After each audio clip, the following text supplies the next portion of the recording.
Welcome. This is our plan to retire with $5 million. So this week I want to do a little book review. Fire Community has a lot of reading resources, so I want to summarize this book. This book deals with a person that owned a business and the steps he took in order to reduce the amount of hours he spent on the business and use that money in order to live around the world doing various activities in I would not call it early retirement, but he calls it mini retirement, which is basically taking a few months off, spending them in a very cheap place, and doing some automation work to make your business still work while you're away. This person has done it after he's been working for 15 years to set up his business. So it's not a business that hit the ground up with a 4 hour work week. It's after being burnt by decades of hard work, how he managed to work less and still be successful. I would deem it not really successful. I would deem it like how he does the minimum amount to support his lifestyle and various tricks he did along the way.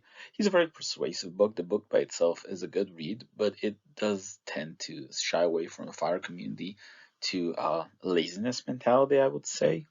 More than anything else, it's more like be successful to earn the money you need and then retire versus don't just continue just tagging along life basically.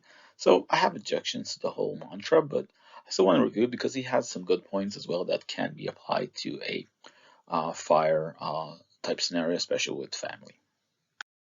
So my objections raised in the book about that sort of like approach.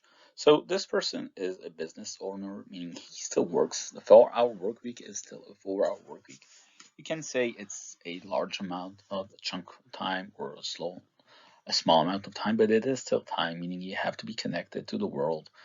Doing that 4 hours, checking emails, reading up on correspondence, etc. So it's not like you're off.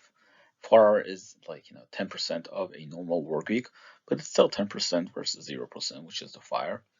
This person doesn't sound like he's enjoying his work. He just minimizes it to the amount that's acceptable to him. So it's not a good uh, philosophy. I mean, some of us that have like passive income streams, uh, good for us. Um, but passive income streams, the name implies, it's passive. You decide how much you uh, spend your time on it. This person has to spend his time on it because he is the business owner. He has actual employees that rely on him and customers that he needs to respond to. So it's not a passive stream, it's an active business owner that just simply doesn't care about his customers too much. He goes into an examples like, yes, he only replies to emails 1 hour a week, which is if I was a customer of this business, I would be like searching business elsewhere, especially today with the modern world where everything has a competitor and lower cost margin, etc. It's quite easy to find different businesses that can ship you this product, and it doesn't sound like his business was unique. He was just, at the right place at the right time when he started his business.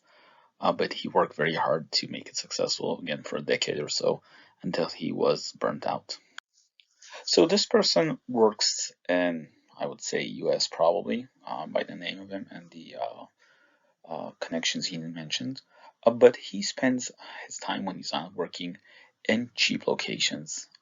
He gave an example of Europe, but he stayed in Western Europe, the example he gave in the book. Berlin is, I think, one of the cheapest places to stay and still counts as Western Europe.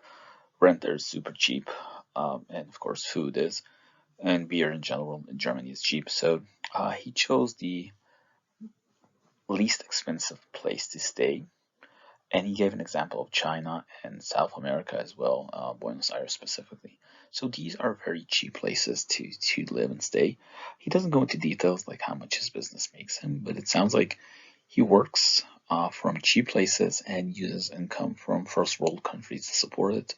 Um, so it's a weird sort of scenario. I would not call it fire, but it is a concept that is existing in the fire community of taking your US based income and transferring it to a different part of the world where you can live in a very good lifestyle.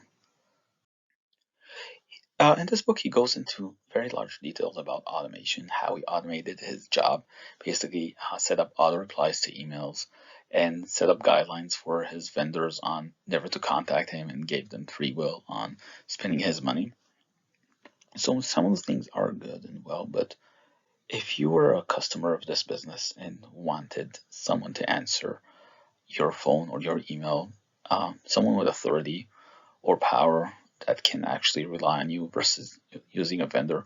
We've all called these customer support and IT support that are based out of India or Philippines or countries like those where you know you're not talking to someone who's invested in the company, the product which you've bought or the service you've purchased. And you know you just need to jump through the hoops in order to get someone in support that can actually address your issues. So it is not a good experience. Yes, you can automate some of your job, but in that case, aren't you just throwing your life away? Wouldn't you just invest the time in doing it well or training people who rely on you well versus basically just letting stuff die slowly versus succeeding, which is against the whole capitalist mantra of being successful investing your time. This seems like a downward spiral to oblivion of a business.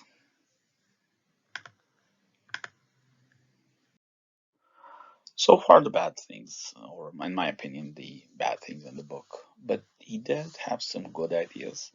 I especially like his example of remote personal assistant, which is basically a person that does some of the menial tasks for you that you uh, shouldn't do or spend your time on with the cost effectiveness of a remote personal assistant that earns about $10 an hour. So the example he gave is just, emailing to people and scheduling appointments, things of that nature. But if you look at this from a fire perspective or from a retirement perspective, it's a something a person like this can basically look at the markets, give you index fund information, just as a summary instead of you going searching for them.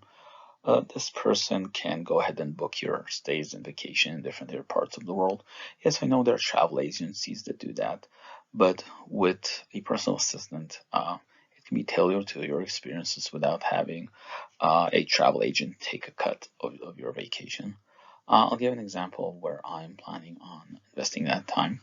So part of the fire portfolios, for example, this blog, this video, I'm planning on trying out a personal assistant to do some of the graphic work that's involved here and seeing if it can be more fun for the engagement of the user. So a point he had was geo arbitrage, as I mentioned, but he used it as a way where to live, whereas I took it as a point of adherence to my plans for how we use our travel budget. So like I mentioned, when we retire, we're planning on a 30K a year travel budget. This assumes we can stay in places for a long time, and since time is on our side, instead of jumping around from place to place, we can actually live like locals. For example, Rome, you can rent an apartment at $3,000 per month in the town center and things of that nature. So, looking at the numbers, or looking at this approach, the way he explained how he lived in Berlin and Buenos Aires and Beijing and things of that nature. It just resonates with me on our plan there. We're not planning on using it as a way to save costs because we want to experience life and not just stay places where it's cheap for the sake of cheapness. But we are planning to stay in cheap places and expensive places, um, going after experiences versus locations. So it's nice to see this resonates, and I'm looking forward to that part of our world where we can spend a month in a place and live like locals. So a little bit about us. We are two working parents. Our main source of income is a W-2 salary for both me and my partner. In addition to that, we have three children, ranging in age from 4 to 8. And we live in a high cost of living area. That will explain some of our expenses in a later portion of the video.